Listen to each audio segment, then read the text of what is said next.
Okay. All right, it is Monday, April 28th at 7 p.m. and this is the Sunderland Select Board meeting. I'd like to call this meeting to order. The second item is introduction of board members. I'm Todd Lawrence. At the end we have Bruce Madison, Marty Nadler, Anthony Thompson, and Rick Timmerman. Next item is approval of minutes from the last meeting of the Select Board, which is April 14th, 2025. Do we have a motion to? I'll make that motion. All right, we have Second? And we have a second. Any discussion on the minutes? No? Okay. All in favor of approval of the minutes from April 14th, 2025, please say aye. Aye. Okay. Any opposed? All right, that has passed. Next item is public comment. Any members of the public here would like to speak? No? No, thank you. Okay. Didn't want to pressure you, but. Okay. Okay. All right, and the next item of business, item number 5, we have our Forest Service here today with District Ranger Martina Barnes and her team. I'll turn it over to you. Awesome. Stacy, you want to come up? Sure. Yeah. We've been here before, met some of you before, but hello again. So yeah, I'm Martina Barnes and I'm what's called the District Ranger. So I manage the office in Manchester. Just a quick recap, the southern half of the Green Mountain National Forest, which is about 240,000 acres, ranging from approximately Route 4 in the north to Pownell in the south. And so every year we try to hit a good chunk of the towns where we have active projects going on, just to kind of give you an overview and yeah, just give you a chance to answer some questions as well, or ask questions. And I also brought Stacy Stratton. I'm Stacy. I'm the timber manager on the Manchester Ranger District. And after we do our short presentation, I'll turn it over to Hannah Epstein from the Conservation Fund, who's going to talk about a potential future land acquisition in Sunderland. But yeah, I'll turn it over to Stacy in a few minutes, but just wanted to highlight we do have plans to do some, a small prescribed burn, which, you know, this is the time of year where we do the, some of you may know it as a controlled burn, but we call it prescribed burn before the leaf out happens, which is obviously happening fast now that it's warm weather. But there's a small, like 9-acre parcel near Branch Pond, so we're planning to do that. We'll leave this map with you probably here in the next couple of weeks, because the window is closing fast, and we will be, our fire staff notifies, I don't know if one of you is the fire warden here, or, okay, yeah, so yeah, you should be, oh yeah, I did that before. Yeah, how are you? Yeah, I got the last notices when we did Manchester. Oh, That's good. Oh, good. you did? Yeah, oh, good, yeah, when we did the Richville Road there, that was just 2 weeks ago. It's already green. Yeah, it goes so fast. So, and then also speaking of, well, Branch Pond, we are planning to do the fish stocking in Branch and BB Ponds probably over Memorial Day week. So like hopefully the week before Memorial Day, and that's done just with a truck, and we carry the fish into the pond. So that's also, you know, I think of interest probably to you all.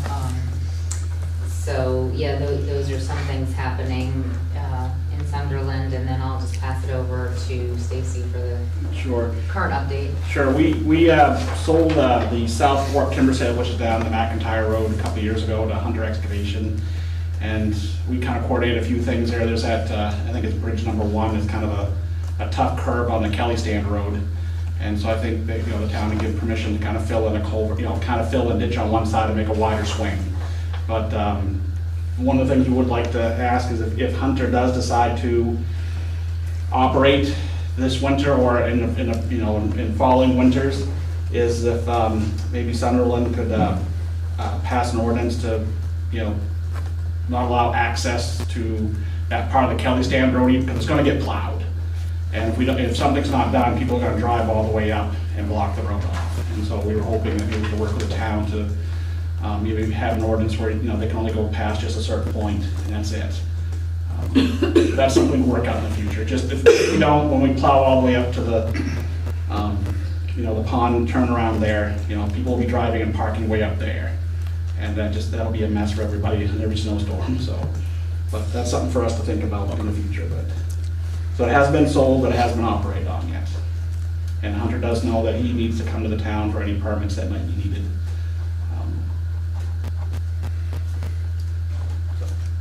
Well, that is pretty quiet.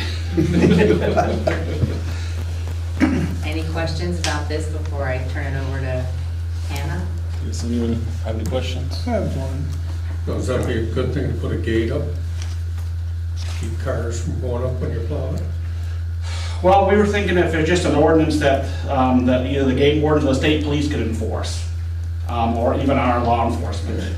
I mean, because they're driving up there all winter. They are. And getting stuck.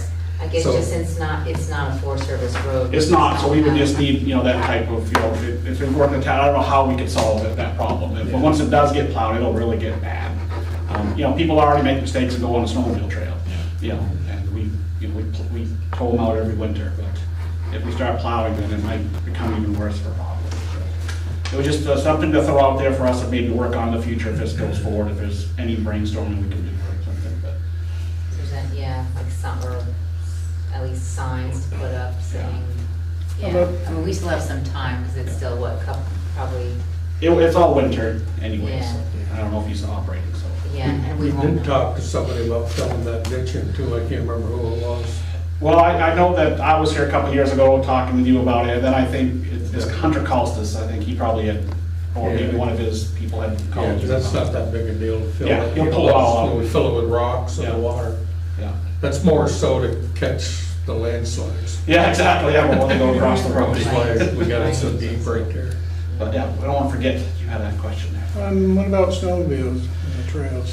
Sure, they would be able to still operate, it's just that we put up signs, Hunter, and one of the things he's required for the safety is to put up some signs, that we work with, Bass to put up signs themselves, plus on their websites that, that there's logging operations in the area. And it's worked out very well. It's very rare that we've had to do one, and I think we had to do one this winter down to Dutch Hill. And the reason why is because the skiers thought it was fun to ski around the the skidders. So we had to kind of close off an area. So, they thought that was fun to move around with that stuff. But our plan is not to stop any snowmobiling. I mean, those are nice wide trails, especially on the Kelly stand. I think that McIntyre Road is probably a little bit less of a trail, but still well used. But our goal is not to shut any of those down. And they have to leave, the goal is to leave 3 to 5 inches of snow on all of those trails so that the snow machines have something to ride on. Or whoever else wants to recreate on it. Like we have places where, sled dogs, want to go. Okay, so, and then, sorry, Bruce, was that? No, he answered my question. Okay. And then just the dates is pretty much just the winter, obviously. They're only gonna be logging in the winter. It is, but that doesn't mean he couldn't go in there to do some of the pre-work, like make the landings and things Okay. like that. But, December 1st is our first day that we allow logging, but it's so rare that that happens. This year was one of the first Yeah. years that it was like, they weren't logging, but they were in there, cutting the trees, and they didn't skid them for a while because they had to let things freeze down. But that's just for contractual reasons. Okay. And then usually March 15th is the last day. But again, it's a town road, and if the town posts it or however he needs to coordinate, some towns have let us, like, hey, as long as you haul in the morning, most towns do that, like, we haul in the morning and it's the right temperature, then you can do things, but it would be him coordinating with the town. Okay. But that's our dates, but, he may go in to do some machinery work for the landings, Okay. or some road work, put some gravel. Mark, for the town, we stop maintaining it from, what are the dates that we start, the signs say? Just above the big parking lot. And that's from December, November. November? Okay. November 1st, is that? Okay, until June 1st or something, okay. Okay, yeah, I mean, that's something we can look in, we have to research and look into. Exactly, I mean, Yeah. if we can, we just wanna have something that if, you know, if someone goes up there and parks, Yeah, and then they leave their vehicles, like something that we can, you know, that the state or the town can enforce. okay. It's just something, you know, it's, we're not looking to stop anybody from going in there, it's just, you know, we're just gonna be plowing, you know, most people like to go in there, so. Yeah. And then, anyone else have any questions? For that one controlled burn, are you guys gonna do any other controlled burns or just that one this year? In Sunderland, just that one is Just planned one? this year. Just 9 Yeah. acres? Okay. Yeah, just pretty small. You know, they're generally wildlife openings that Uh-huh. we want to maintain, so. I don't know if you've seen that one before, it's just up the, you know, was it, that's Bourne, right at the end of the road there, or is it, I get my ponds all mixed up, I don't go down there, remember, it's Branch Pond, there's Branch Okay. Pond, you know, there's a spot there, you know, it's off the road a little bit, it's like an old Yeah. landing. Here's And the, it got burned a couple of years ago. Okay. yeah, it's off the. If you're a turkey hunter, you love it, because it's all Oh. green when it Right, comes back up. 70, Okay. or, yeah, And yeah, here, I can leave this with you off of FR 70, but. Okay, yeah, that'd be good for the town Yeah, yeah. office to have too. Yeah. Is that all control burn down here? Oh, that may be, yeah, that actually may be another one that's being planned I don't know where. off of, that's in the southwest corner there. That one, I did not, that was obviously not New Branch Pond. No. Is that like Is that by, Catamount? Fave, That's Catamount? that's south of the Orbis headquarters. That's like Catamount Cobble? Yeah. I think it's down there. Yeah, so that's probably right on the edge, but yeah, so that's probably one, yeah, so yeah, there's probably one down, it's that cat, is it the, instead of like I think on the south road, Yeah. it's the other side. But yeah, good on. And then, Yeah, do you, we'll leave you this, just we'll leave you this to, map. do you guys notify any kind of like PR, media outreach or anything about smoke or anything, or? Well, yeah, well, I know recently there was an article, like, I think it was in the Manchester Journal, Okay. about just in general, the spring prescribed Okay. burning happening. But yeah, we notify all the surrounding towns' fire wardens, and we don't do like a separate press release That's for fine, each yeah. one, but it's really just to notify the police and fire departments Okay. if they see smoke, that it's a legitimate, you Yeah. know. Do you have a date for the French? Not exactly, they kind of it really is so weather dependent, Okay. so, but definitely, I would say in the next few weeks. Sure, yeah, I think it's Yeah. a little bit later there, because it's, you know, they haven't even, I don't even think it's probably a black flag there yet. Yeah. Yeah, we may have a month before that's, at the higher elevations, Yeah. but. Okay.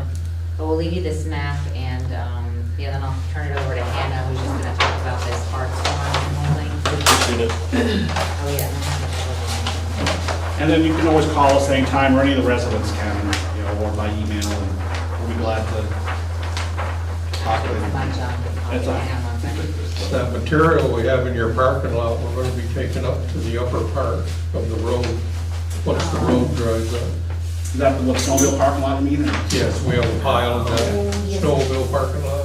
Okay, We got 500 tons we're gonna take Oh, off. geez, yeah. oh, If you do any road work, we have to cut anything in the right of way, just give me a heads up, because, Yeah, we talked. yeah, because I can put some yellow paint on it, and that way if somebody wants to come in buy a firewood permit, or the town needs to remove it, then, you know, when our law enforcement, or any law enforcement goes up around there, they say, oh, I see yellow paint on it, then it was, you know, it wasn't somebody who stopped beside the road and filled with a pickup truck. It's just an anti-theft device that we have with the yellow paint, and usually a lot of, you know, if you got a spot where you can pile it, or the town takes it, we usually just work something out or whatever, but we sell a lot of firewood permits, $10 a cord. And so Forest Road 71, I mark a lot of trees. You just gotta put the sweat equity in, you know. $10 a cord. It's not bad, I mean, so we usually do a 10 cord maximum. Yeah. You know, because if you're just doing it for yourself, then 10 cord's plenty, but we do a little bit more, but yeah. So just, you know, so they have to come, the trouble is they have to come to the office to get that one. Okay. And always call. yeah. Appreciate it. Okay, thank you. You know, Yeah, go ahead. Sure, yeah. So Hannah Epstein, I work for the Conservation Fund, which is a national land conservation organization, but we do a lot of work in Vermont, and I'm based in Vermont. And we've done a lot of work with the Forest Service, and we have a property that's an in-holding within the National Forest that the Conservation Fund purchased at the end of last year. It's about 112 acres, and I just printed off a few maps if you want to take a look. It borders the live brick wilderness on one side, and then the rest is also bordered by national forest land. So we purchased the property with the intention of eventually conveying it to the Forest Service when they're ready to accept Exactly it. where it is. It's high elevation, about 2,000 to 2,500 feet, landlocked parcel, and the intention is for it to get integrated into the rest of their, what did you call it? Yeah, the management area, which is what our, like, the forest plan has different management areas, would be diverse forest use, which is it allows like a more broad spectrum of management activities. It's not as restrictive as, like, let's say wilderness. So it would allow, habitat restoration, it would allow for hiking, hunting, backcountry skiing, everything that we allow in that regard as far as recreation. But it is, I'm just reading from the description, it is adjacent to Live Oak Wilderness, so it would provide a protective buffer to the wilderness boundary to prevent encroachment from like mechanized recreation uses, which we have a lot of illegal, motorized uses across the forest, and we're trying to limit those to only where it's permitted. So, so it's a nice parcel, and so Yeah. the Forest Service would obviously be supportive, but we generally like to get the town's support before moving forward. Right. Any questions on the property or the conservation fund? Happy to answer anything. So the goal in acquiring is just like you said, to conserve the land from the use that you're currently seeing, or expect a rise in, or? Yeah, I mean, it was a private property, and there was a camp on it, and so, if the Forest Service were to acquire it, we would ask that that structure be removed prior to it, because it would be sort of an attractive nuisance otherwise. I'm trying to avoid that, and there is a not very well-maintained trail, but there is a way to get up there on an ATV right now, so we would want to discourage that future use in that area. So, and I believe it used to be, it's not currently on the vast snowmobile trail network, but it did used to be, but it is not currently on the official snowmobile trail network. So it's kind of a remote area. And that's like sort of what the intent would be. And not to exclude, timber, right, that would be. Timber, any type of access, not mechanized, of course, but, cross-country skiing, bikes, foot traffic, all those things. And if it's a snowmobile trail, again, there'll be snowmobiles, but then the diverse forest use, it could be managed for, if the timber could be managed, if it needed that.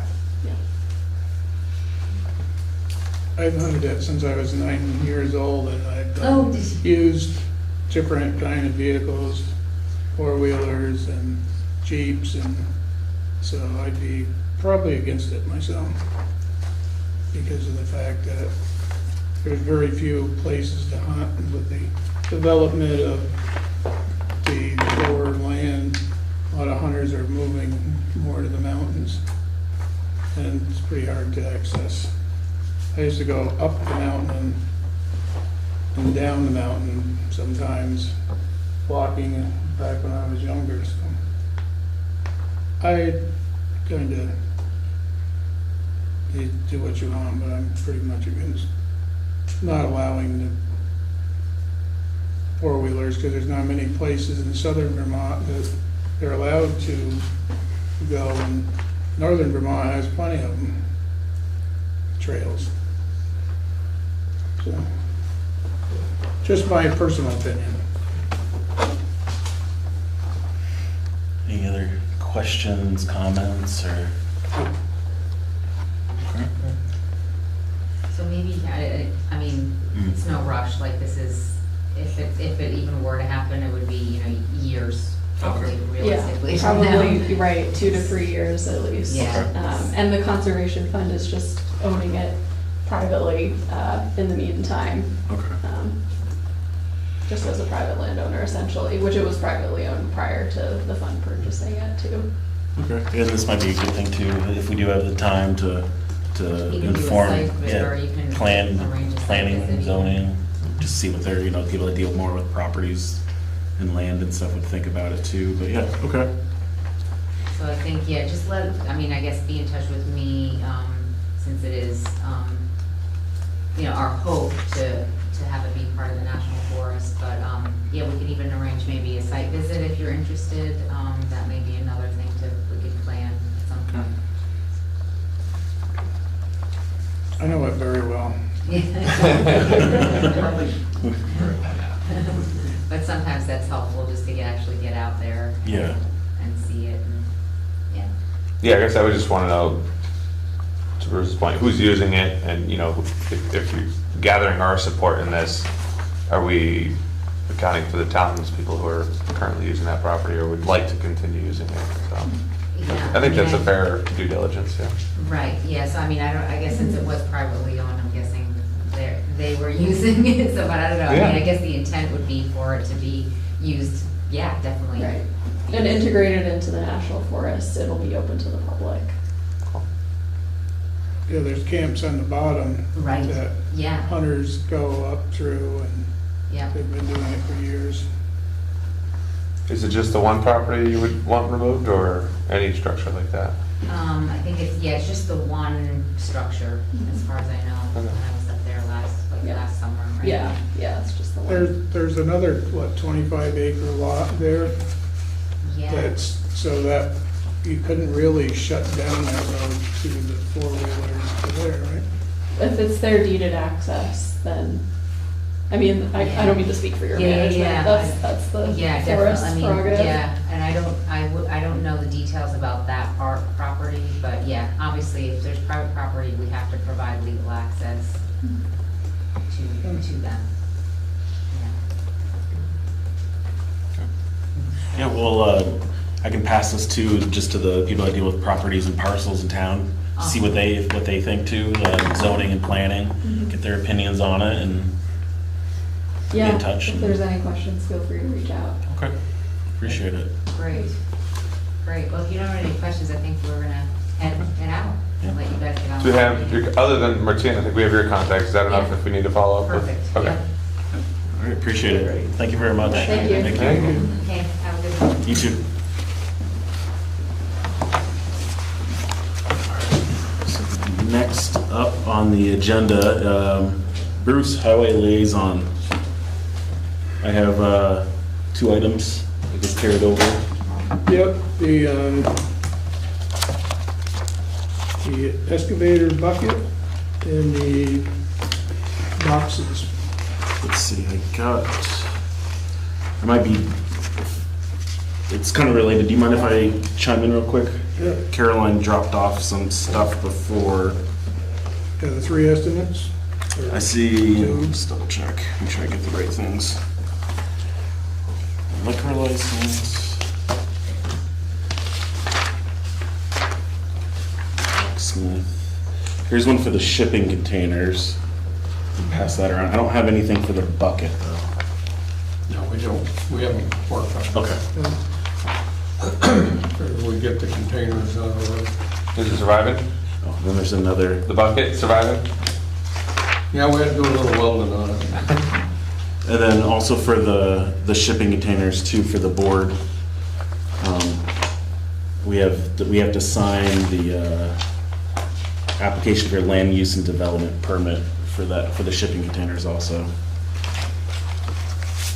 But sorry, Bruce, I just wanted to chime in, that was in the folder. Oh, that's fine. Dave was all happy with what we got for that, signing that. Okay. That's what, I think Caroline mentioned was that, they were okay with us signing it. But, do you wanna, I haven't looked through it yet, but anything to report on the shipping containers? Well, we did, Keegan found one other outfit that's on 67, right on the state line, that guy with containers. So he gave us $400 off and no delivery charge. So that brought us, because we were at 55, now we're at 48. So, and they're in better shape than the ones we were looking at before.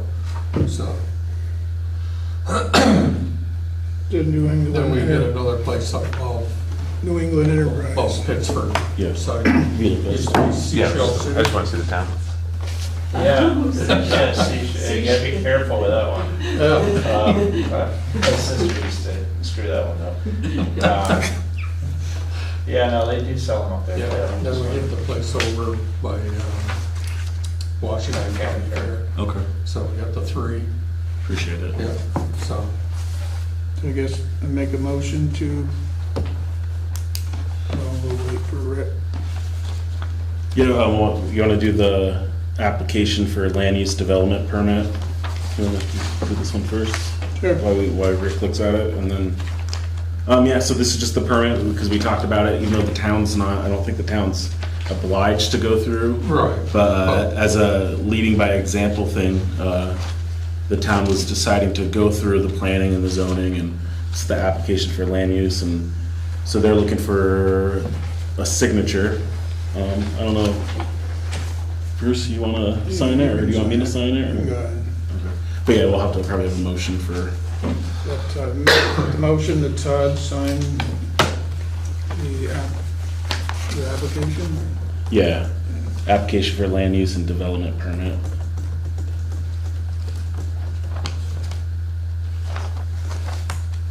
What's your motion made? Bruce made the motion, I'll yeah. second that. Okay, any discussion on this part? Okay, all in favor of myself, Todd Lawrence, signing the application for a land use and development permit for the 2 8-foot by 20-foot shipping containers at the town garage, please say aye. Aye. Any opposed? All right, that's passed. I'll sign. And I don't, New England Enterprise, is it?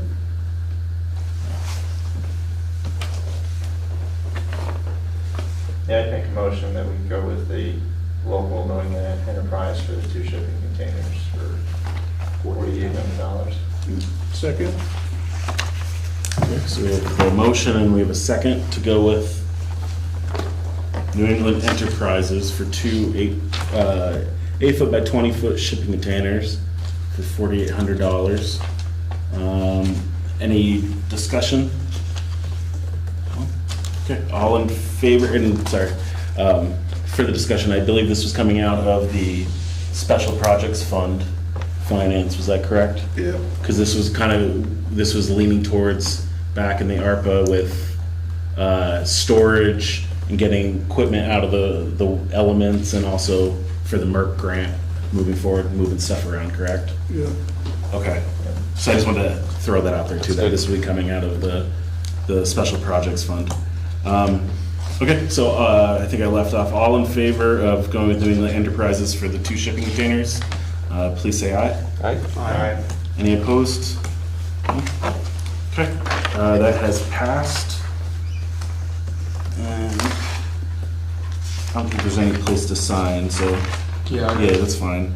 the guy's pretty out of pocket. Okay. Type set up right now. Okay, and you worked with Caroline to get the check and all that? Okay, there's those 2 items. Pretty much all I have. Do you have anything What's that? do you have anything else you want to discuss?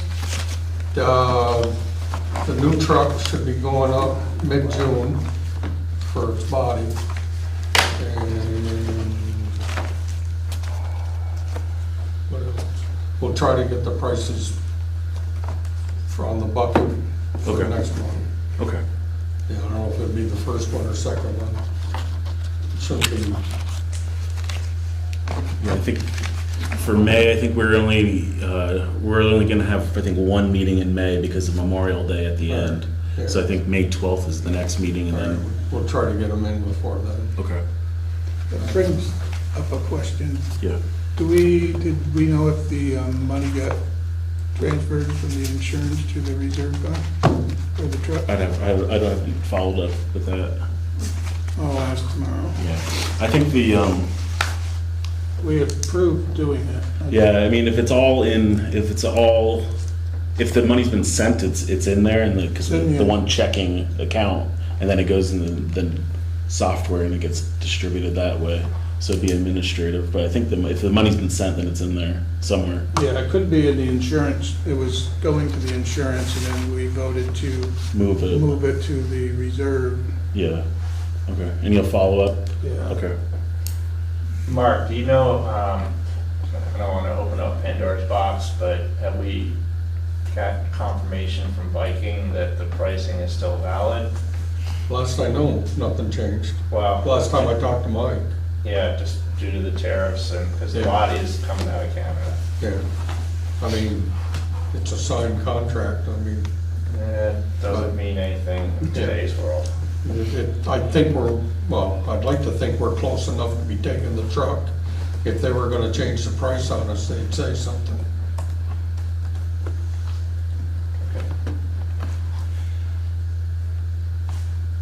But I can check with Mike again. I just, in my industry, manufacturers are changing prices Yeah, I daily. mean, we were up there, I don't know, 2 weeks back, and Andy didn't say anything about anything changing. Yeah. We have a signed contract, right? For the box, signed contract? and- Yeah, I Yeah, mean, it's, I mean, I think it'd be kind of hard for them to change that Yeah. price. Okay. Yeah, it seems like a lot of I don't know about bigger products, it seems like a lot of them are now just starting to mention, like, on this date, other products, purchases coming down the road Yeah. might have tariffs, but it's a good thing to, Okay. okay. Always look at it as a surcharge on top of. And sorry, Bruce, for kind of No, jumping in, I had those two There's no forms way I wanted to, You gotta watch them salesmen. Yeah. Don't ask them. all good. You messed up. It's crazy. okay, so we'll look forward to the excavator bucket, and you'll follow up with the shipping containers and Caroline. And I haven't heard anything from Fuller yet for the pavement. I'm gonna Okay. try to get back hold of him. Okay, And we were gonna start painting all our little stuff, like the low bridge thing and all that stuff. okay, Tomorrow, as long as the weather changed so quick. okay. But, and we actually got everything running right now. Yeah, that's Got a great. couple air leaks, but we're waiting on a couple clamps or brake yokes. Uh-huh, That, of course, have to be different, that you can't get at your local. So Yeah. they're sending us one to see if it's the right one. That's, parts are nuts these days. yeah. I bet. Okay, any other questions or comments from Mark or Bruce? No? I was just wondering, out on the bucket, how many places actually sell those? Well, I was gonna go locally, you got the Salem Farm Supply and Capital Tractor, your John Deere dealer. They'll all have it. It's just, it'll be a different number. Well, it'll be they'll have to get a CAT adapter, not a Oh, John Deere adapter. It's the same, the wrist coupler's here, and the part that hooks to the machine, it's all, they're all gonna be different width. So it's just a matter of them getting a CAT number, ordering a CAT part, not what they would usually order, if I'm saying that right. it makes sense. Yeah, it makes sense. Yeah, it's probably not that big a deal. Okay. But they should all be really close to each other.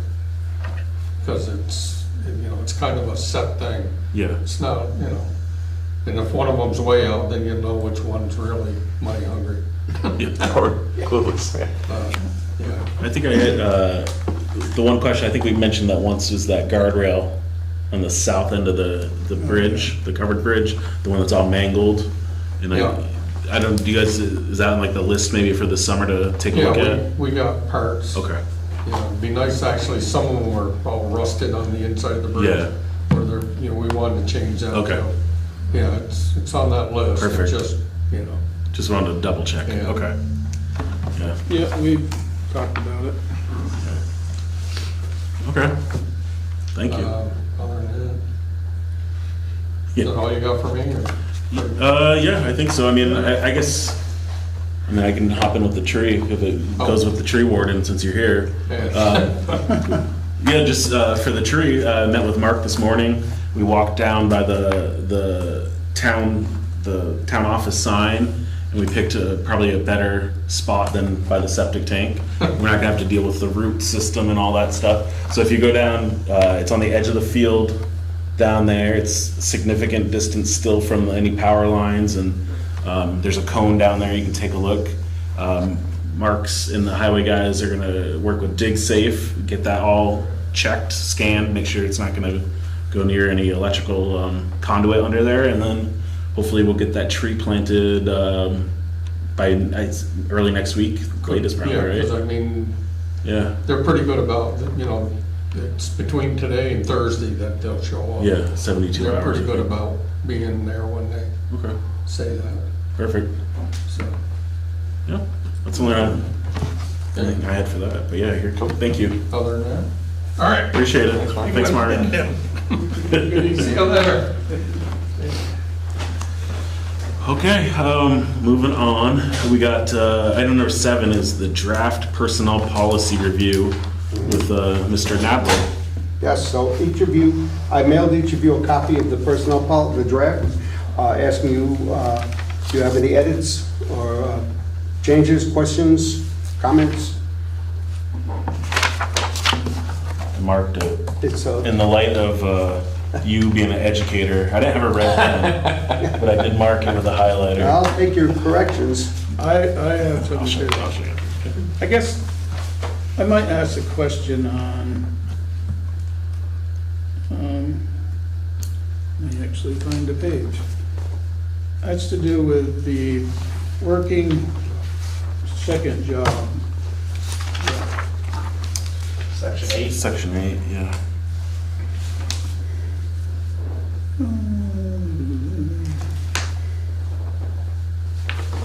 It's so hard to use my phone.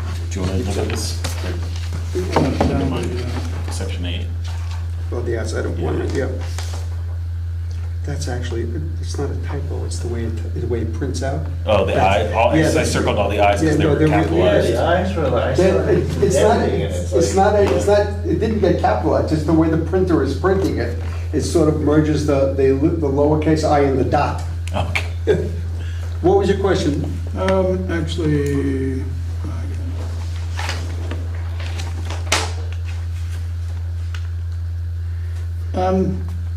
does it, on how it actually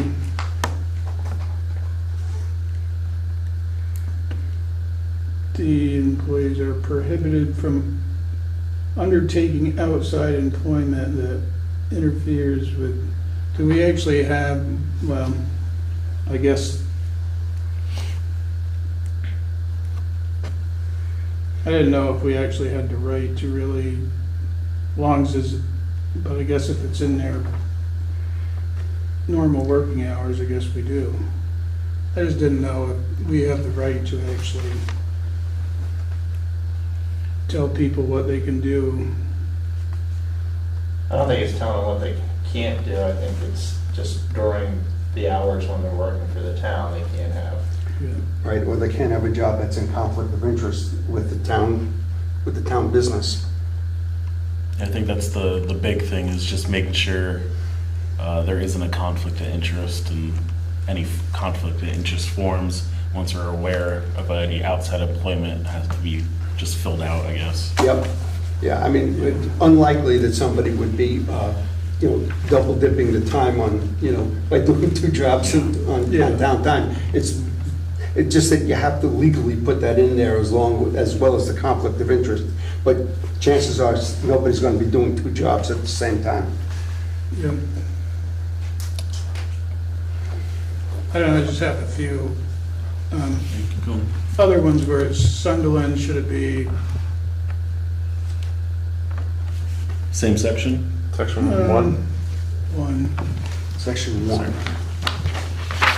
That's the very beginning. And just, if people out there are curious why we're doing this, it's because open meeting laws, it's tough to get work done, because we can't have a quorum. So we have little working groups that don't meet the quorum, and then we have to come back and do it like this, so, Open board. yeah. Should we put an S on the end of Sunderland, or Where? on one, or the town of Sunderland's personnel policy, or just Sunderland? Well, if anything, I don't think you need to be an apostrophe S, which makes it a possessive. So it's the town of Sunderland's personnel policy. But I think the official title is the town of Sunderland personnel policy. I don't think we Okay. need to have a possessive. All right, I was just, Is this, I assume this was a boilerplate from Vermont League? It was, we used the original personnel, the most recent personnel policy, and we updated it, and made some corrections and some clarifications. But if we, once we approve this draft, we'll send it to VLCT, just have them look it over to make sure that, we're not saying something that's incorrect. I had section 2, talking about a part-time employee. So yeah, Vermont, a full-time employee is 30 hours per week on a regular and continuing basis. And then on a part-time, maybe I was reading it wrong, but it says part-time is an employee who works fewer than 40 hours per week. Yeah, On a regular, yeah, so it should be it's- 30. okay. yeah, That was section 2. And then I had under section 11 for the alcohol and drug use. Let me get to where you are. I asked my wife for what the verbiage would be for under physician. It says reporting to work or working under the influence of alcohol or drugs is strictly prohibited unless the drug is prescribed and used in a manner prescribed by a duly licensed physician or dentist. I asked her because there are non-physicians that prescribe. So I guess the verbiage that they would use is you could have duly licensed physician, non-physician provider, or dentist. And that would cover, the Non-physician, nurses okay. and the, whatever the titles of the, PAs. yeah, PAs are, yeah, so that would cover that whole Mhm. basis. Yeah, non-physician provider is what, I guess, Okay. and then I had, I'm sorry, go. where's the TMV physical?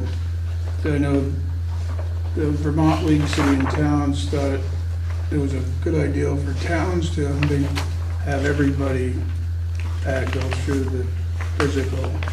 Yeah, I guess the question that would come up is that to get a commercial license, the CDL, you have to pass a physical, is that correct? Except for towns that can be exempt and so, I mean, we have an option of being exempt or not, right? yeah. Yeah, so do we want to continue to be exempt so that anybody who's employed, and has a CDL can drive our equipment? Or do we want to make sure that they have a physical at some regular interval? That's a question that came up as I was going through this. Probably lose an employee if you require a physical. Can we actually have it? Does our insurance company, does our insurance company require that there be a physical for people who are using the equipment in the town? That's No. Vermont Leagues. Well, they're the one telling us that they recommend it, so, and they are our insurance company. Yeah, But they're not telling us to. Right, it's not requiring versus, Yeah. yeah. Not yet It's anyways. a recommendation, not a requirement. Maybe amend it in the future. Well, Well, I don't know when the next revision will be. I mean, this revision, when was this one done? 2006 or something like that? Yeah, a long time ago. Yeah, so I mean, this has been a long time, between revisions. I'm not advocating we get that we put in physical, but I think it's a question that as a select board, we need to decide. I assume there'd be some sort of cost associated with maintaining that as well? Or would we have that up to the, Well, I think if we require the Employee. physical, we probably have to pay for it. right, Yeah, I mean, I don't think it's a phenomenal amount of money. I think we already do. I know Keegan and Wright have taken it. Mark has not, but he doesn't have to. No, we're not requiring it at this point. So that's kind of why, I think, Could you put something in where it's, you know, future employees, yeah. or kind of have a grandfather individual? yeah, I think, Future hires from this point on. Yeah, Sounds good. yeah, I kind of view this as something that we go through and we ship this off to VLCT to review it, because it is a personal policy, and I'd like to get legal eyes on it, and we pay into them already. And that would be a good, I think a good fair way is, you know, can we do it for new hires? Can we start with new hires and go from there? Well, could we just do it that way and see what they say when they look at it? Yeah, I guess, yeah.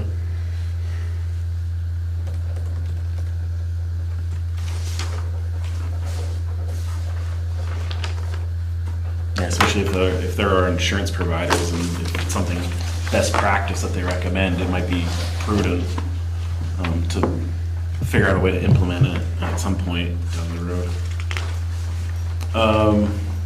What else do we have? I had a note just on for the health insurance portion, section 17. Right. There was a- Yeah, do we need to put in like who the provider is? Well, I'm just trying yeah, to we limit do the need to put it in, updates. I just didn't know who the provider was, so I left it out. No, I was saying though, because if we aren't going to update this on the regular, you know, because people switch providers all the time. So I'm trying to limit having to make additional updates by putting a specific provider, you know. I don't know if we need to put like Blue Cross Blue Shield in here. Well, I don't know which one we use. It would be the provider that the town. Yeah, that's what I'm saying. Like, we don't need to say the exact company. If we could word it in a way, just saying like the town's provider, current provider, just so that way, you know, it's like phone numbers. You don't really want specific phone numbers because things go out of date, and then you got old data. That's kind of what I was thinking. And then the one last kind of question I had was, for holidays, we only do time and a half for holiday? Yes. Okay. Just wasn't sure. Anybody else have anything? Any changes, questions? Section 11, 11. licensed physician or dentist. should Yeah, we just did that. It's licensed physician, non-physician provider, and dentist. That'll be the change. Or any other licensed health care provider. Well, the non-physician providers would cover that. Okay, Yeah. sorry, I was. No problem. Yeah, that was, I got just a, Standard language. yeah, I asked my wife who works in healthcare kind of what the standard language is for somebody other than a dentist or a dentist or a physician, and that's what she said. The general consensus is non-physician provider kind of covers everyone else that's licensed. Looks like 11/6. Yeah. That's for the holidays. I'm not gonna ask about this. Page 5.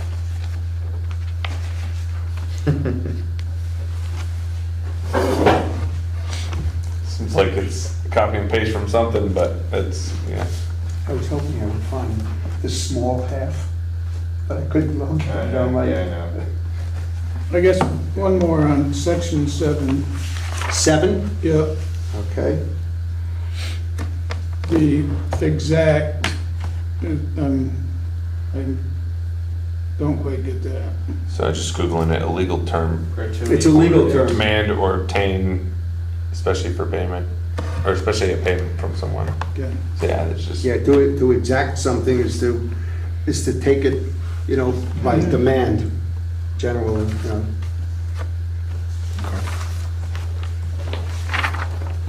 And Did we want, for this at some point, did we want to address, or is that, I don't know if I have to remember if it's another policy, but like social media or cell phone usage? It's in here. Is it in there? Yeah. Sorry, I Yeah. might have missed it. I know we had technology in there, but I wasn't sure. There was a whole, we did a whole write-up about it. Oh, okay, town technology. Okay, there it is on the bottom. See, I read it and my brain gets, What section? 16. I think it mentions it, right? Yeah, I think it's section 16.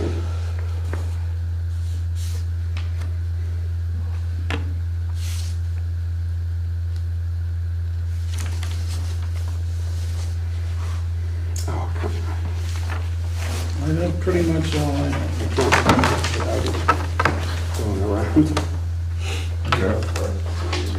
Bruce, you said you're good? Yep. What section? Anthony, do you have 16. anything? Yeah, right here. Nothing to add, no? It did specify that they shouldn't be using their cell phones and stuff. I know I put that in there. I was wondering if, I know they use it in some areas Yeah. where they don't have service. I don't know if, It's more of like hands-free devices, right? Mentioning that, or? I think the new truck does have the hands-free, And appropriate permit. so I don't know if, It Kind of. keeps on moving on me. didn't want to keep going. They're Yeah. not supposed to be driving and talking on the phone. And that's covered also by the CDL, right? Okay. So that kind of that probably It's a violation. violates, yeah, so that's already covered then by a CDL license. If they all have to have CDLs already in Right. terms of operating, they're the only ones that operate town vehicles, so we're not picking on just them, but they're the ones. Yeah. So, okay. I don't see the difference. Anything else? I'm looking for the piece that talked about it, because I know I put it in someplace. We talked about it. Yeah, but I'm trying to see where I put it. I thought I put it in there about not using your cell phone for personal business during the day, but I don't see it unless I deleted it in the drawing line. It just says use of personal technology devices should not be used Yeah. during the workday. Yeah. That's a. So that includes third cell line, phones. it's the third line. Yeah, that includes cell phones, right? Well, they're actually using theirs though for work at times when they don't have the radio that Yeah. doesn't read. Which takes you down a slippery slope, because if you don't want them to use their personal devices, then the town should be supplying them with cell phones, Yeah, that's true. which big towns do. Well, I don't know how many places the radios don't go, but There's a type, the second sentence in section 16 should read, occasional, brief, and appropriate personal use of town technology is permitted. It says not permitted, it should say permitted. And that covers the use of, the appropriate use of your cell phone for town business. The word not has to be struck. Yeah, but that's, right there, that's just referring to town technology. No, it says Occasional, brief, and appropriate personal use of the town town technology, right. But that still should be permitted. It should be Yes. permitted, but that doesn't cover No. personal cell phones and other devices. That would be the next portion of that sentence. Correct. But the so, next one's saying you can't use them. Right. That's, So we just gotta clarify that. Well, you no, know. I'm saying you could use town technology, I mean, you could make a phone call, a private phone call from the town phone, right? That's acceptable. But then. But then it says you can't use your personal phone, so you couldn't make a phone call from your Well, personal phone. it says occasional, brief, and appropriate personal use of town technology. Yeah. Is permitted. Is permitted, but, it's appropriate use, not as opposed to, personal use that wouldn't be appropriate. Yeah. I wouldn't use the town phone to call for pizza. That's what I'm, unless. Well, I don't know, that seems fine for me. Lunch? so I don't know if anybody looked over the other one, but we added 3 more holidays. Was it 3? Yeah, we added 3 holidays. Yeah, 3 holidays, and we went with, there's a week in Vacation. annual, yeah, Right, we changed the vacation the amount of vacation times that's available. I think we discussed that, and we made those changes, and we just memorialized it in here. Yeah, after the 5th year. Right, after the 5th year, it's 20 days, and we never decided what was going to happen for 10 years and beyond, whether we were going to keep 20, whether we were going to go to 25, what we were going to do with 10 years and beyond. I think because this has to, that 5 days has to be shifted down. Yeah, and then it drops down, So, right? I think it Yeah, says so it's here 5 10 days, years. 10 days, 15 days, and 20 Yeah, days. so 10 years and beyond was, says Yeah. right now 20 Yep, days. so I have to change that around, yes, section 19, it's a typo, it's a spacing issue. What 3 holidays did we have?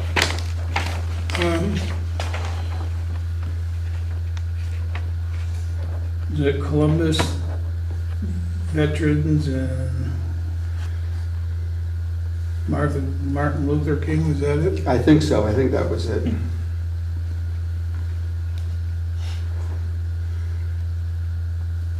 Does that coincide with state holidays or state dates? Yeah.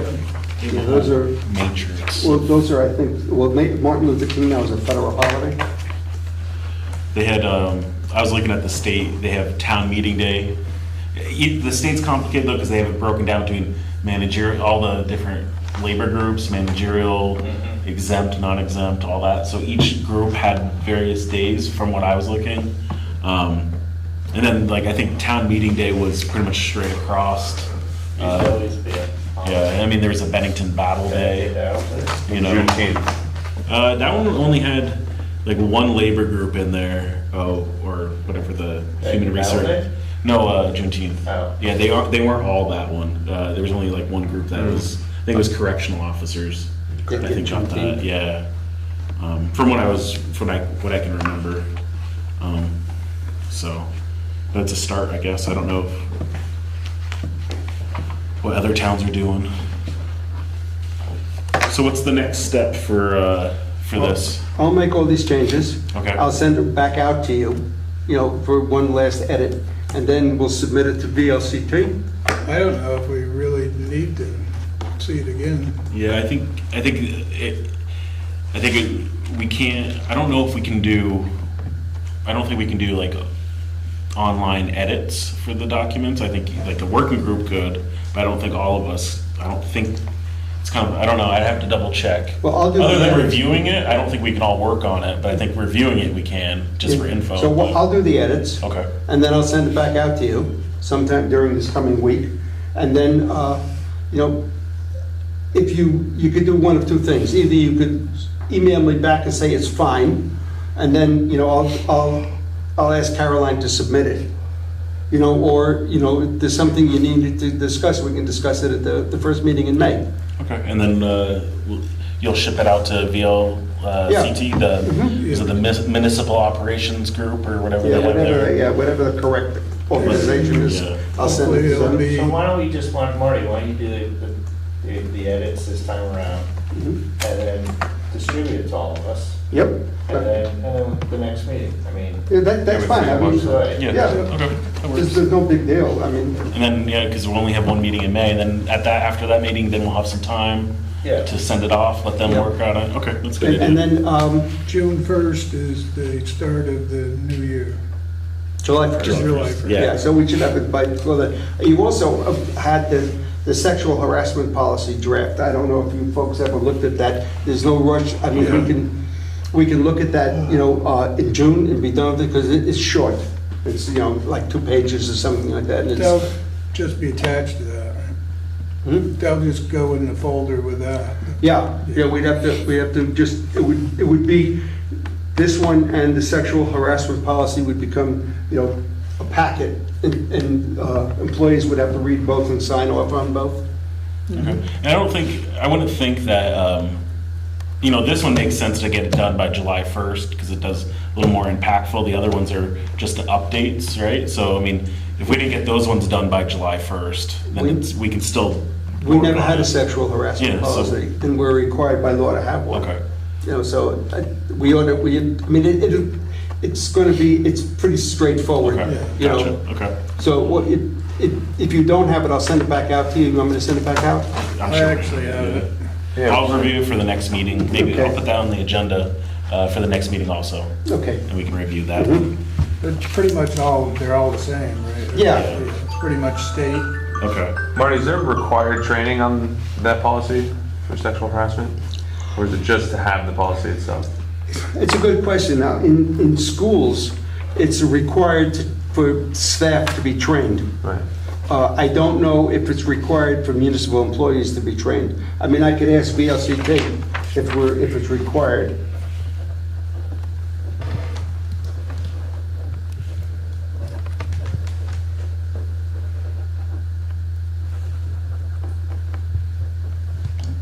Oops.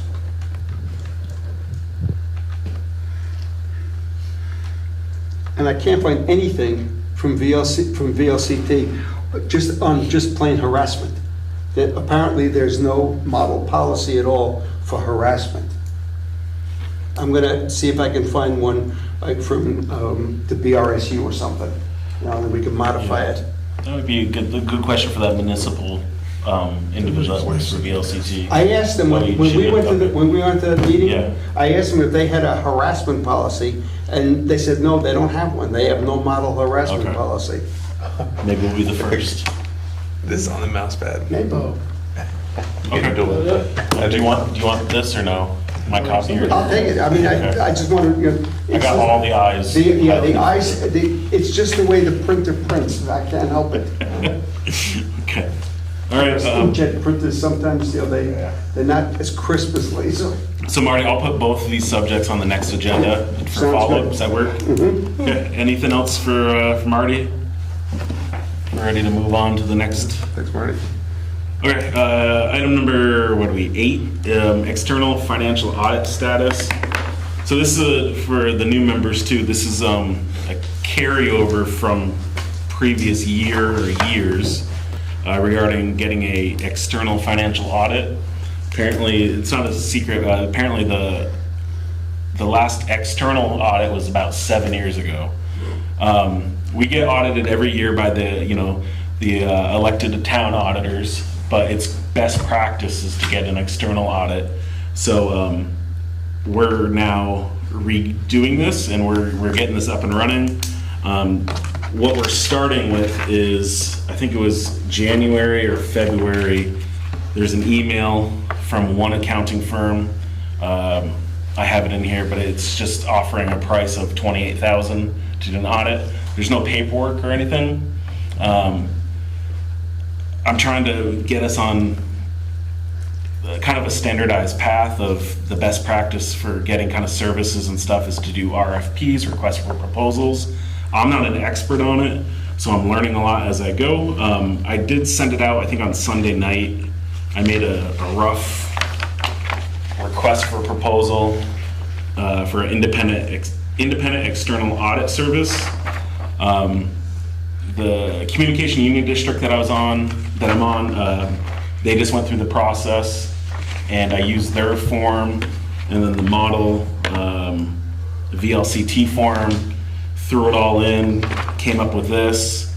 It's simple, it's kind of to the point. I don't know if anyone has any questions on it, but my thinking is get this, at least now we have something to send out to the audit firms, the accounting firms, and say this is what we're looking for, and then they can produce their standard proposals with all the requirements of who they are, what they're gonna do, what's the timeline, the pricing, and then the fee structures, and go from there. Is there any way for like Caroline or Becky to contact other towns, town administrators or town clerks and find out, have they done any, have they gotten any audits, and if they do, what price, who is the company and what they cost? So- $28,000, I mean, was it here at this meeting that somebody said they found a place that was doing 14,000? I'm That was the confusing old- between what goes on here and what goes on with MMF. So last year when we were talking about it, I guess the last time our town was audited externally was, I think the pricing was about 12 or 14. The CUD that I attended the meeting on, like I said, they're doing this right now. They produced the RFP and sent it out. The price they got, it's public knowledge, is $28,000 also. So the going rate, what the discussion was, is about $28,000. It's the audit firms, you know, they're $140, $250 an hour. Yep. For the CUD, it was about 65 plus hours of work, and for just one person, and then, so I mean, there's a lot of work to it, but it's definitely gone up, is my understanding. The other thing is, once you start working with a firm, they understand your system. Exactly. The first time through, it's going to be very expensive. So Yeah. I did share, it was the town of Wells. Yeah. Right. But I also shared, I can't remember, I thought I shared it, there was a firm up in Maine. The Smith, one of the Smith Yeah, ones, right? Yes. Yeah. Which they had a staff of 30 people that they do municipal audits. Yeah. So, you know, and I did call them, and they are accepting new clients Okay. as well, so. Yeah, so that's what I was thinking. At least now we can make phone calls. We can make phone calls, reach out and let them know, and then they can submit a packet. So what you put together here, this is just, you know, are you looking to go out for RFPs by the end of June this year? I just put that in. Okay. I mean, I just put that as a placeholder. Yep. My thinking is, you know, again, I was using the CUDs, what their timeframes are. They went just a month as a window. Mhm. I think they just called a couple of the firms they know to get quotes, and they got 3 quotes, and then they picked one of them that has a local connection from Rupert. I think it was Mudgett, and they're used by Dorset. Dorset used the same guy. I think it's Mudgett or something like that. And it was I think theirs was 24,000, and then the other 2 from Barry and one in Burlington was 28,000. Hmm. So, yeah, and I have all the, you know, it's all public info, so I mean, I could always send what they had, but, The one we got was from Montpelier. yeah, I called several, and a lot of them don't even do it anymore. yeah. Was that, sorry, Bruce?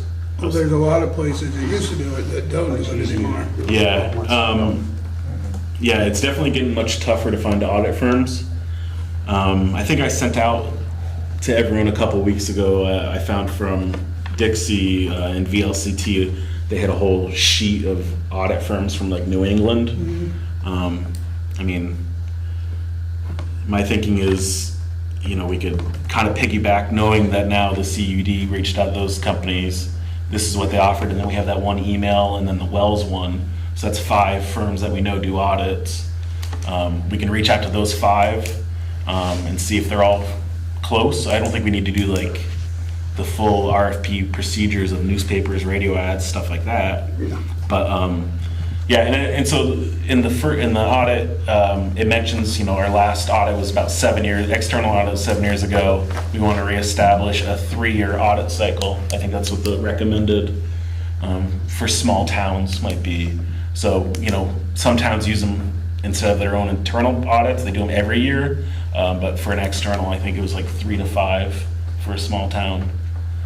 So I don't know if anyone had any questions or comments or what they think about it. So that would have to raise the budget?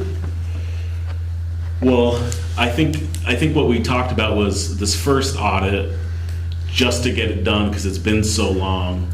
We had that, was it $9,000 in the budget right now for an audit? We would use that and then supplement it with the special projects fund, because it is a financial efficiency item. That was, you know, out of the ARPA stuff.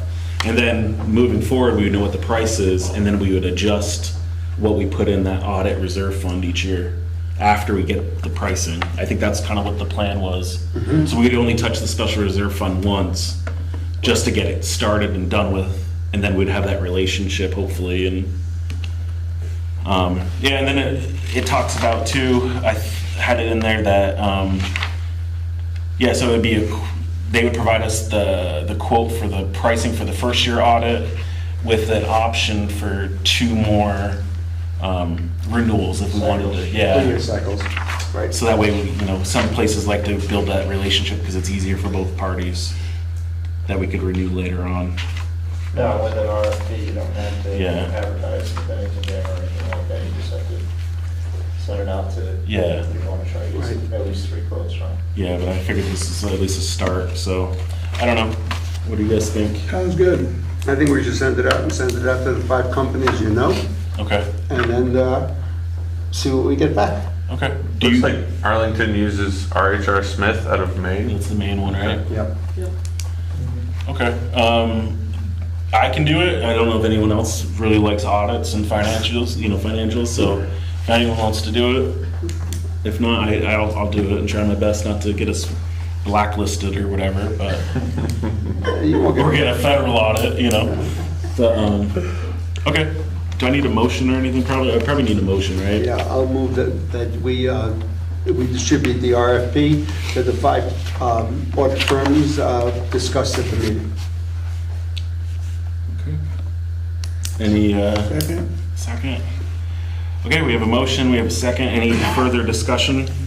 So you're actually gonna send out an RFP? I would probably make contact with them on the phone and say, if they're interested, I would send them the RFP. So I And then- guess the question is, what type of timeline do you want to give them to respond? Yeah. I mean, I figured, I put in here just from May 1st to May 31st. I don't know, we can always adjust it. I don't know if we want to do, Well, they should be able to respond in a month. I would think. It was pretty quick when we got the one from Montpelier. Yeah. I mean, I imagine most of their stuff is Couple pretty weeks. canned in terms of the proposal, Yeah. and then it's just adjusting what they think the timeline is. Most of them are, I think they do stuff remote, and then I don't know if they'll present to us later on down the road, remote or in person, but that'll be in the proposal. I don't know, what are your thoughts on the timeline? No, I don't do anything with RFPs, I don't know if you do with your business, if you have more. I do, but I guess the question is,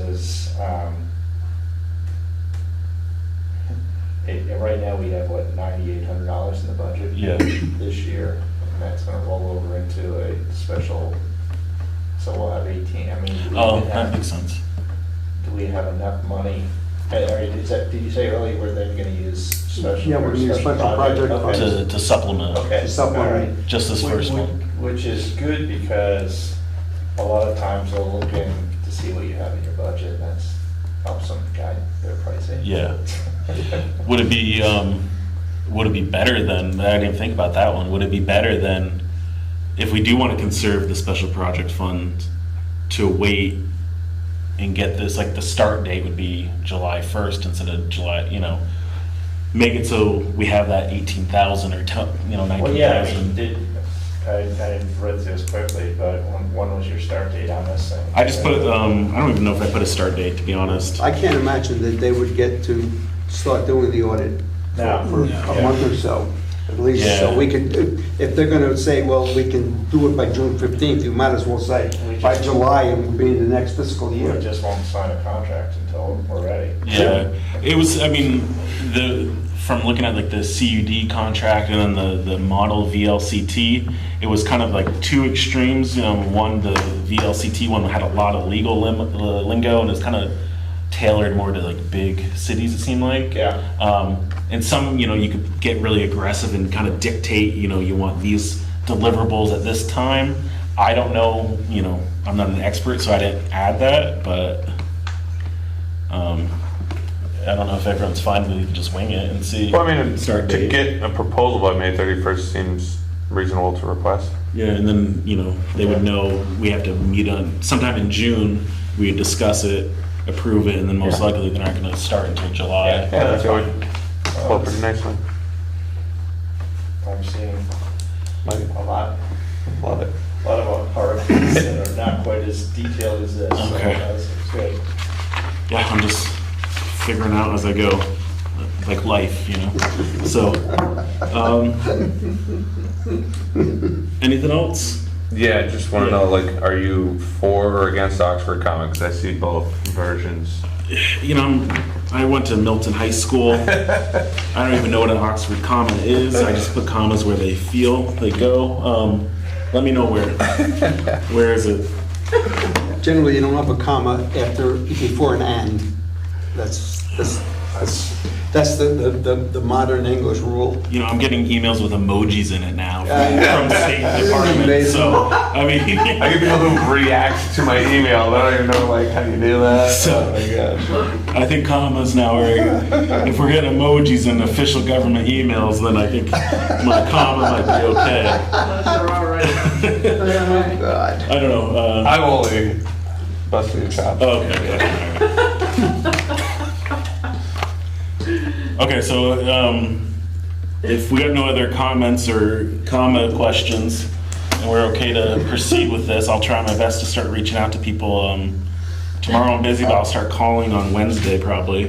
Knock yourself out? I just need I guess all in favor of proceeding with this RFP and me reaching out to external audit services, please say aye. Aye.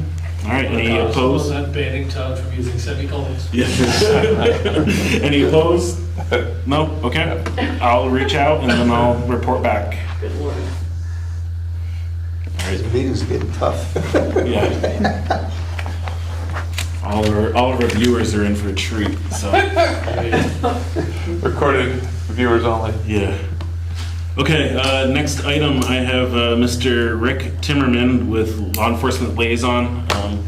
You have anything on? Yeah, actually, I reached out to Sheriff Gully to see if they could provide us with their radar speed card. Unfortunately, it's been vandalized and not operational any longer, so that is not an option. So I kind of went and I did a little research on radar signs. I actually got 2 quotes, and a third quote never really happened. They did send us originally. The company that we bought the first 2 signs from is company Elon City. I've called them twice. I've requested a quote via their webpage. They have a special. It's a 2-pack bundle for $6,900 plus shipping. I know we had a lot of issues trying to get parts out of them in the past, and they're made out of plastic. They are solar, but they won't even respond. But I'll pass these down. There's 2 other quotes. There's a company out of Virginia, and what they make is it's just a small sign that's battery operated. I believe it's made out of metal. The one issue that I didn't like about it was the way you had to retrieve the information off of it, the reports, was kind of cumbersome. And then there's another company that actually had the best price, radar signs out of Georgia. It's a battery operated, that they last anywhere from 1 to 2 weeks. It's all based on the number of traffic. But very, very easy to attach into existing street sign or speed signs. There's a key, they're made out of metal. The front of it has some type of Lexan, and all the little LED lights that show the numbers are behind like a 3/8 inch thick aluminum so they're pretty much vandal-proof. And then for $300, they provide you with a lifetime license to download their app, and you'll see it here on the back of it. The information they'll give you as far as the times, the speeds, the average speeds, the top speeds, and all that. And that's really when I sat down with Sheriff Gully, what he was looking for. And I think what's really nice about this one is you can order extra mounting brackets. They're like $60. So you can pop it on Sunderland Hill, you can put it over on North Road, you can put it down on South Road. Literally, it's a key, unbolt it, or you just take it off the rack and put it on and lock it back up. So the price they gave us is a national contract price. It's $3,075, but that does not include any extra brackets that are $60 each, or if you want to do additional Is that for one sign or two? Just one. Or if you wanted to get an additional battery pack, so if one dies on you, you can just kind of hand make battery packs. They're $300. So, and they give a 10% discount with their national contract that they have. So with freight and everything else, I think we're talking about roughly like $3,700 for one sign. These battery signs, do they have an option to put a solar? They do, So but I'm just then they concerned get with- heavier, and then it's not as mobile. Okay. Yeah, just thinking, we'd have to find out who's gonna replace the battery every, would be responsible. I guess the highway department can do that. The town, you know, the road Yeah. crew could, Right. you know, have the charger there in the Yeah. garage and just replace the battery every, One of the things you can do with that unit is you can program it so at certain hour, like at, you know, say from 11 until 5 in the morning, it won't flash the Okay. speed, but it will still record speeds. Oh, okay. so you So- say. we'll So if it's by reduce- somebody's house or Yep. whatever, they're not, Well, either that or, you know, people don't even realize that Oh, what's okay. going on and, you know, they don't slow down. I know there was, I guess another thing to kind of look at, I think there were, at some point, there might have been grants for these. I remember seeing somewhere out there some grants for these kind of signs. I don't know if you saw anything for those. No, and I actually, one of the two companies that, they're gonna be at the, I don't know what it is in September up in Burlington, the VLCT conference. Okay. They go to that. They normally go to like police, you know, police I'm department. just saying in September. Okay. Yeah, the one that's gonna be up in Burlington. Is it like their fair, the town fair? Town fair, or something Okay. like that. Would Sheriff Gully know about grants that were available? I can check with them, yeah. Because we did talk about the possibility of using special projects money for radar signs. There was some discussion about that. Mhm. Yeah, What are your thoughts, Bruce? Ready? I'm fine with it. Okay. Yeah, I think we talked, at that time, we put about, he said it would be about $4,000, I think. So, I mean, this is certainly within the ballpark. Yeah. Yeah, and the one group, the one that Anthony has, you know, their software, it's a one-time fee. They'll maintain it, upgrade, you know, any updates or whatever, there's no charge, basically. And actually, we can actually provide the app for the sheriffs as well. So they can just go by the sign and actually pick it up. Do we, do you have to do any like calibration for this? I'm just making sure like our highway guys wouldn't have to be, you No, know. I mean, if you read through, they're all, you know, I don't know what all the certifications are, but they're Okay. all. I think there's no just special plug and play license or almost. anything like that, or. Okay. They might have done that with the other one. I know Dixie would take it, fix it once in a while. Okay. Well, do you want Is a the brackets- motion? I have one question. Are the brackets, say if you got two, could you still actually take one from the spot and move it? How are they Yeah, so attached? the way the speed signs are set up, they're on the square poles that have all the holes in them. And basically the brackets bolt on Two right bolts. through there. And then when the sign comes on it, it encloses it so you can't, and then there's a lock on it so you can't. But you can leave a bracket if you want. Yeah. What I was thinking is maybe get one extra bracket. Yeah. Like, Two they don't brackets? look too complicated. I'm sure you can fabricate your own. Well, if you had two, then you could have one someplace and then you could, after you do it there, you could take it off and put it someplace else. Just ham and egg it, so. And I think it would probably make sense to get an extra battery right out of the box, just, Yeah. Absolutely. Yeah. Because it'll just be down while you're Yeah. recharging it. so. Which is the one that you were, The one, Leaning the towards radar one, That one. this one? At Yeah. the end? and actually, I think if what's in your hand, the top here, goes with that. Oh, this one? This one goes. Oh, it goes with it, okay. And I can't tell the difference for us. Battery and controls. Just goes behind the sign. And there's no, you might have covered, there's no like monthly fee or anything? No, Okay. Sounds good to me. What are your, any so I thoughts? didn't Anthony? add anything up, but, they were offering a 10% discount off of the regular price. So I think, what was it, $29.95? The whole thing came to 30, Yeah, we gotta add the extra. if you did you have to add the extra in- battery and a bracket. So the battery is 300. It takes 2 batteries, And then, it can actually run on one battery, but they. just don't get to the same. So you gotta buy 2 batteries for $600.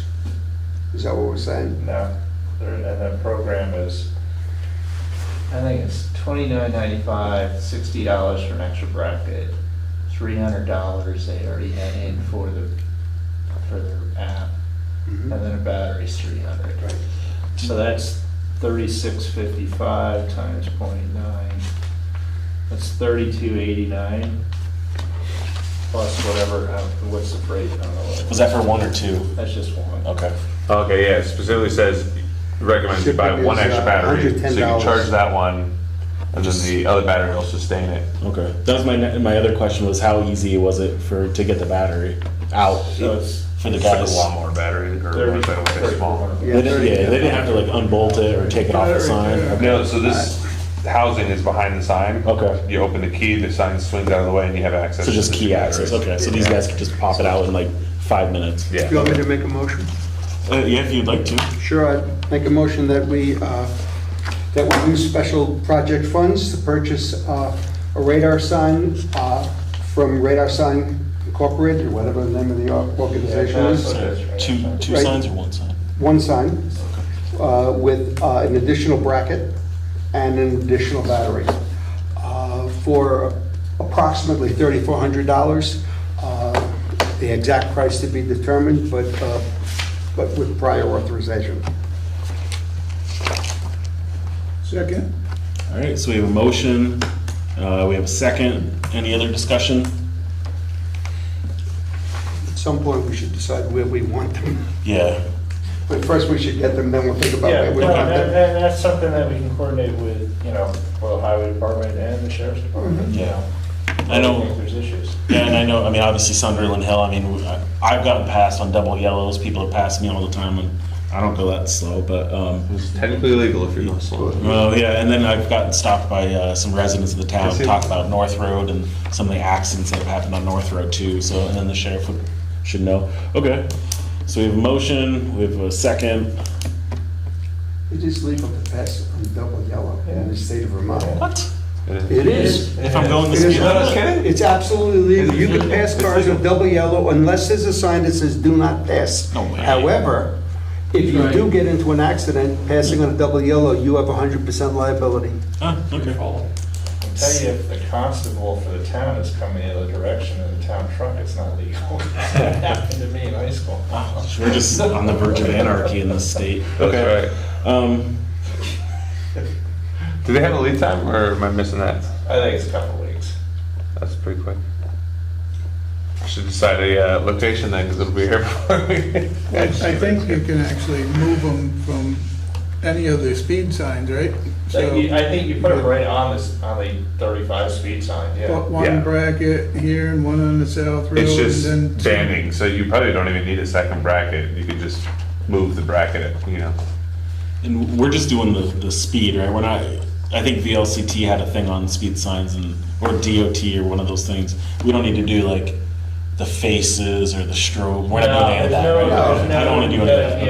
Okay. You slow down or anything like that. Yeah, we don't need It's anything that just- says go, Just the- slower. okay. Band You know, and they have where you can have flashing lights. Mount it That's, directly yeah, I don't to. think it's You can hold it, recommended. We don't need Yeah. one that says too fast or have like, Quick change. Okay. you know? The only thing you need to check Yeah. is It would be easier, if the face of it is either yellow or white. They all mention that the laws have changed somewhere. Okay. And I'll check with the sheriff what color it's supposed to be. Okay. Yeah, so we have the motion, we have a second, so all in favor of Rick proceeding with purchasing the one speed sign from Radar Signs using special projects funding, please say aye. Aye. Any opposed? Okay, that's passed. All right, thanks for looking into this, Rick. Anything else from law enforcement? That's all good. Okay. Next thing is emergency management. That's me. I attended the ICS 402 training today at the Manchester Fire Department. It's a incident command center, incident command systems for town leaders. It was just myself and a selectman from Stanford. It was good. It was interesting. No issues. I do have, so the town has a local emergency management plan. It's required by the state, and it unlocks certain percentages of any emergency disaster funding. So every town in the state technically should have one. We have one. Each year, the state asks us to, at a warned meeting, re-adopt it annually after town meeting day. This year, I have to turn this into the Vermont Emergency Management Coordinator by June 1st.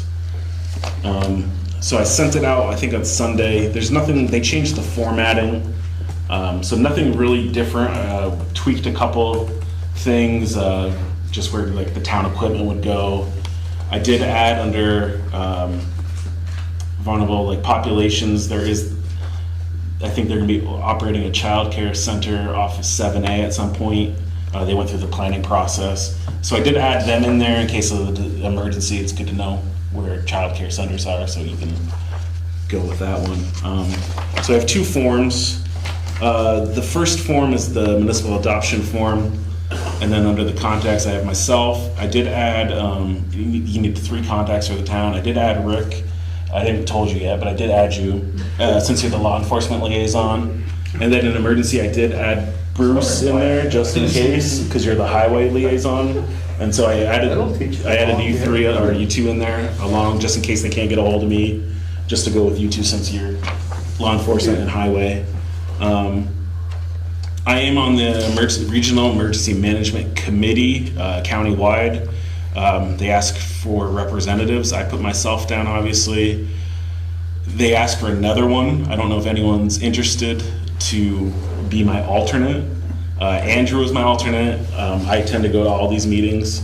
I can leave it blank, but I just didn't know if anyone's interested in being an alternate before I sign anything. I was gonna ask, Yeah. on our emergency management coordinator, if you've done anything with that. I have not. I've been, with all this other stuff, I'm kind of dealing with the grants and getting all this stuff up and running. I haven't worked yet with getting a coordinator or anything like that yet. It's on my list. I was just curious. After commas. No pressure. They asked for an emergency services appointee, somebody in the town that is fire, police, EMS, but I think they kind of take anybody, to be honest with you. But I can leave it blank. Have you thought about asking the constable? I have not. I can ask him. Then have to do something. Yeah, I don't know. But I don't know if we want to, and I can add them the names in after, because it's a living document, so there are changes that I can do later on. Well, I mean, I'd rather not leave it blank. I'd be happy to be listed as alternate unless you have someone you wanna Okay. reach out to. Yeah, I can put you down, and then as I go through the list, and I hopefully find a coordinator, then we can always swap them out. Okay. If you're fine with it. I am. Okay. Do you need approval to sign that? Yes, I do need a motion and then a vote for. For both documents? Yeah, so then this is the plan and this is the adoption form. I send those both into the state rep. I'll move that we authorize Todd to sign the regional plan, The local emergency. the local emergency Management. management plan, and then forward the appropriate documentation. I'll second that. Okay. Any further discussion? No? There are, I just was looking, because I am in the unfortunate position of being the EMD and also on the select board, I do sign it in 2 locations on here, and I did ask, and they said that's okay. Because if there is no emergency management director, that role falls to the chair of the select board by default, so. Okay, yeah, all in favor of having myself sign off on our local emergency management plan and submit it to the state, please say aye. Aye. All right, any opposed? Okay, thank you. I'll sign that and get that off. Let me sign it right now, so don't forget. Can you just write your name and email on that one section so I can send it to the state? Okay, next item, this one will be quick. Communication Union District. Yeah, like I mentioned, we had our meeting last week and they talked about the audits, and that was what I was going to share, but we already covered it. Other than that, nothing else going really on with the CUD. I just thought it was interesting that they're doing the audits also. Item 12, old business. I did put down the dry hydrant Yep. status. So I finally was in touch with Brian Hawley, the fire chief. Yeah. And I asked him for an update, had he gotten any prices? And apparently there was a miscommunication between the select board and him, because I got the following message from him. I do not have an up-to-date price on them. When we left the last meeting, I was under the impression you guys were going to decide if we even were interested, and no one got back to me. The guy from Got Big Water, that's the company, comes from Maryland, and I wasn't going to waste this time again without knowing. But Sandgate is interested in looking at a bridge for them, and their grant application already is in, and I'm trying to talk to Arlington into 2 of them. So I might be having Mark from Got Big Water up this way, and if Sunderland is interested, then we could stop at those sites so I can get an up-to-date price. Everything I have is what I gave you guys at the meeting. I hope this helps, and thank you for reaching out. If you need anything, let me know. So I wrote back, we are definitely interested. Please get all the info you can. He says I will have to see if he has to come and look at them again to quote them again, and also the select board will have to fill out the application I gave you guys that night and send it to Troy there for the grant. Now, I don't remember him giving us an application.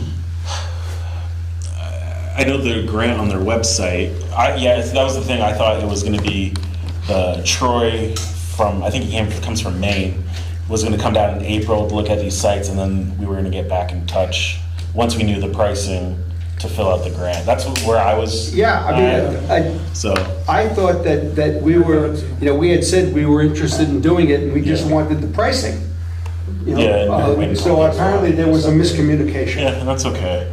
But he knows we're interested now. Yeah. I don't know what he's talking about in terms of his application that he said he gave to us, because I don't remember receiving an application. Yeah, I just know, just because I was curious, I did go on their grant, the Vermont Rural Fire Protection Task Force, and that talks about the dry hydrant grant program. That's what I'm assuming. And that's the one that had like the April 1st deadline, or the June 1st, or Right. the August, and so that's what I'm assuming.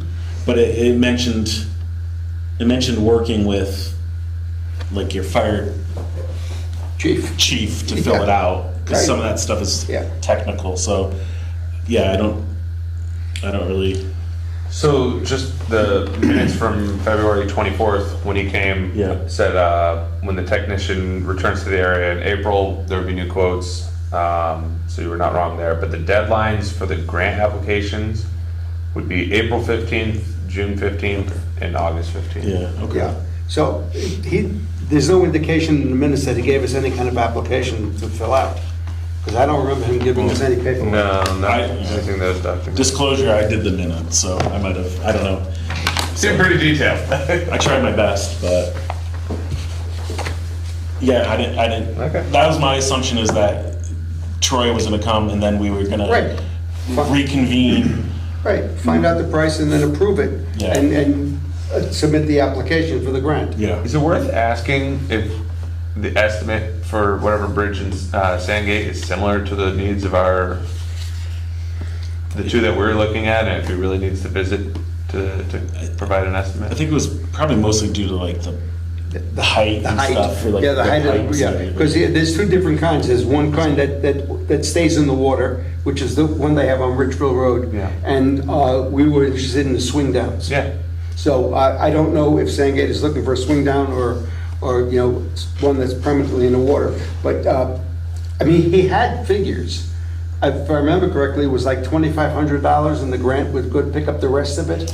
I think it was like 6,000 or something. Yeah, but we'd 55 be to on- 6,500 per location. But we would be on the hook for like parts and maybe up to $2,500 or something. Yeah, it was something in. that It wasn't huge. It would be around $2,500. I remember that Okay. number sticks in my head. Yep. Okay, That's- so he'll, If you get a grant, he'll, yeah. he'll reach out to Troy and then, Yep, Okay, I will, that's and fine. I will follow up by, you know, reminding him to reach out because we are definitely interested, you know, and we do have funds available. okay, yeah, and if it doesn't happen this summer, it doesn't happen, you know, we would like to get it done, but Mhm.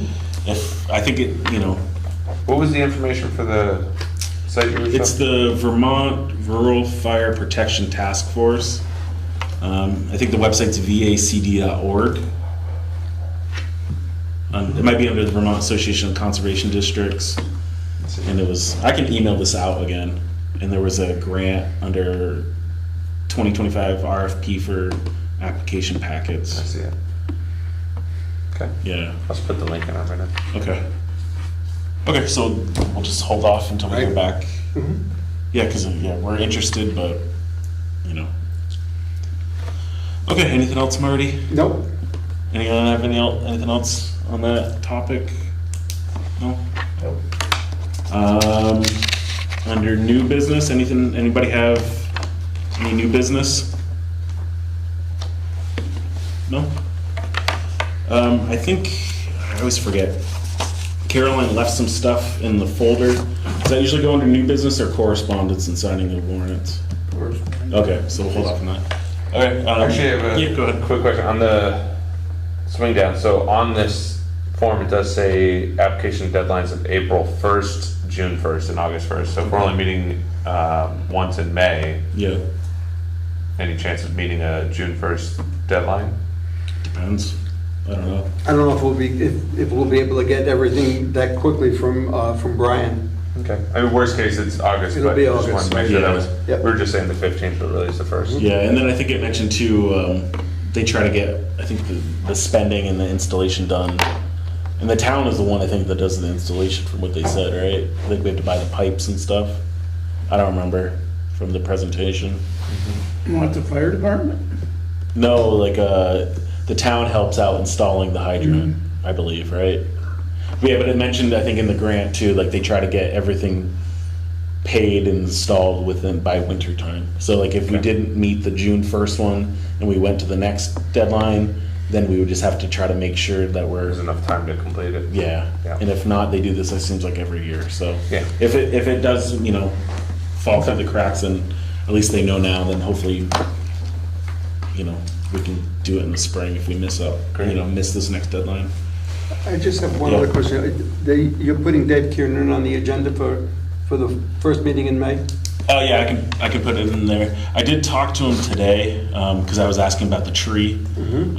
He did say I can share, you know, basic stuff, but basically the zoning stuff in question is still in progress, and it's still progressing. There's some deadlines and stuff, but it's in the works, and, you know, there's not much else I can share, but Yeah. that's the basic one. Yeah. And the other item down by the bridge, that's paused, as everyone can see, and we're just holding off on that. So those are the vague things I can release. Is he gonna show up? I can ask him. I think the May 12th, he is out of town or he's at another function. So I don't think he'll be able to attend the May 12th one. Yeah, because it's just, But I think the next deadlines would be in June. yeah. So- Because there's just more and more stuff that's showing up. Yeah, and that's part of it, and that's Yeah. part of the deadlines that are in June. Yeah. So yeah, he's aware of it, and Yeah. they're working through the proper legal cycles and channels. Yeah, we've gone from 5 cars to 5 cars, 2 boats. Yeah, yeah, and that's Another trailer. yeah. So Yeah, that's where we're at, and hopefully he'll have more in June. Okay. There's a couple items, moving on to review of correspondence, signing of warrants that Caroline left for us. First one, I'll start at the top. This is just an advisory that to all VLC team members participating in the group dental coverage. The rates for our Northeast Delta dental plans that the town employees have will be increasing 5%, 5.06% at the renewal. So that goes in June 1st. Sounds like a bargain. Yeah, so that's for the Delta Dental. There's nothing we have to do, but she just wanted me to advise. No, they're not complicated.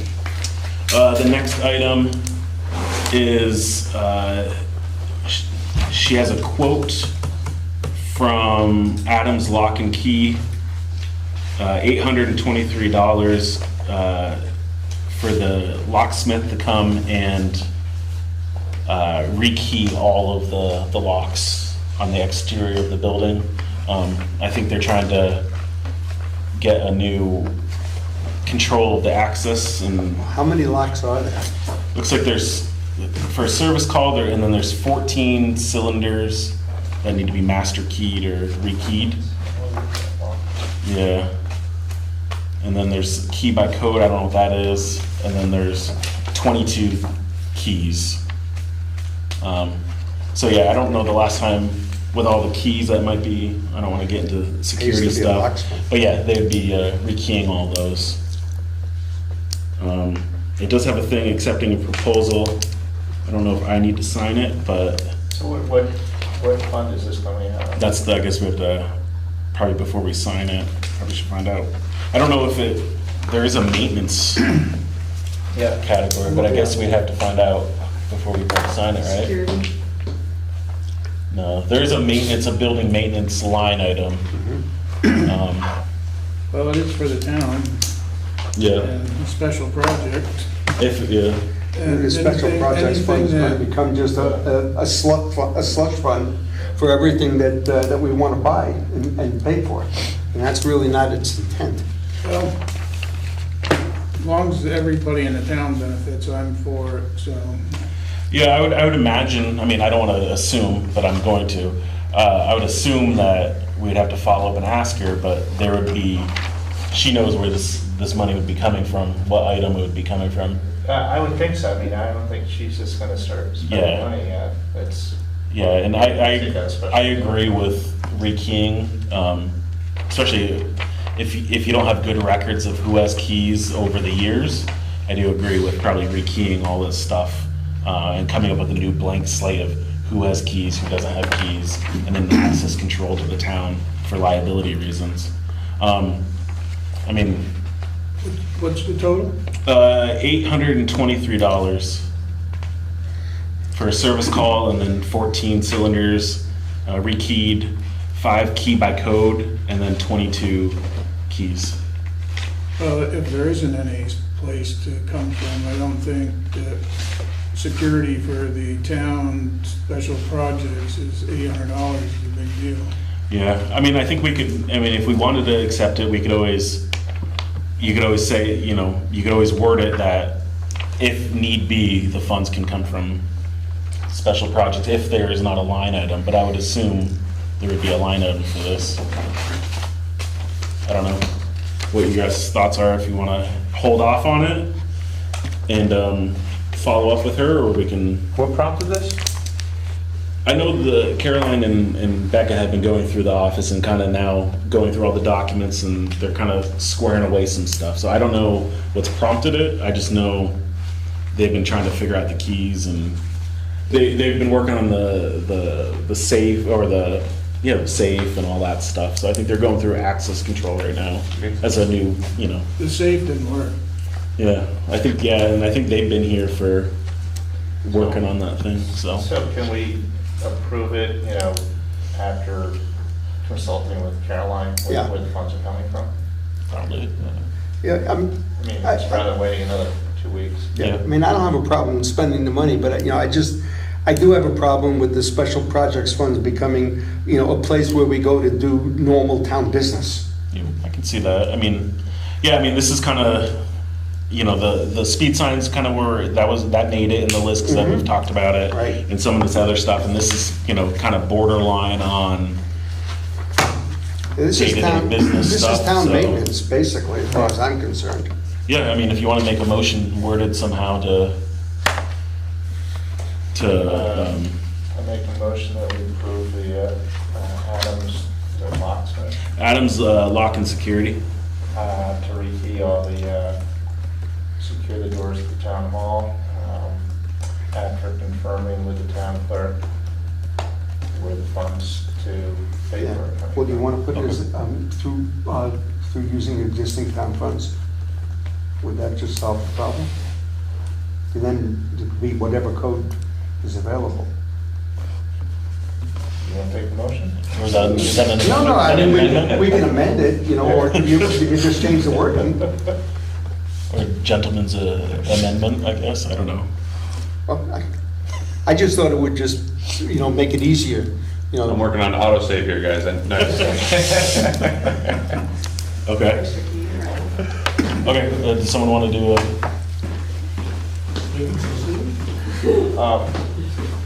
Make a motion that we approve Adams locksmith, and the clerk takes it from the appropriate fund.